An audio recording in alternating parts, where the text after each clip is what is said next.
మెంతికూర టమాటా with chapati. Curry చేసే విధానం. ముందుగా మనం కళాయి పెట్టుకొని నూనె వేసుకోండి. ఎండుమిర్చి, పోపు గింజలు, కరివేపాకు, ఉల్లిపాయలు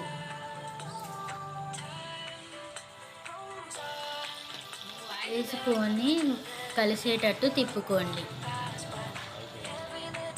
పచ్చిమిర్చి వేసుకోండి. మెంతి కూర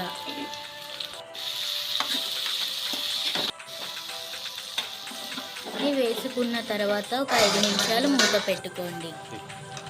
ఇవన్నీ బాగా వేగిన తర్వాత టమాటా వేసుకోవాలి. అట్లనే పచ్చిశనగపప్పు వేసుకోండి.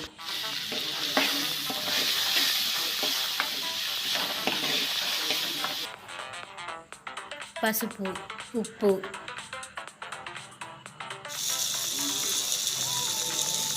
గరం మసాలా, కారం,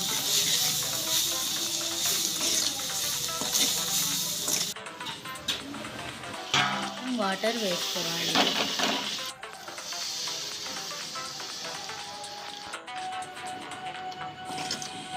వేసుకున్న తర్వాత ఒక 10 నిమిషాలు మూత పెట్టుకొని పొయ్యి మీద నుంచి దించుకోండి. అంతే, మెంతికూర టమాటా కర్రీ రెడీ.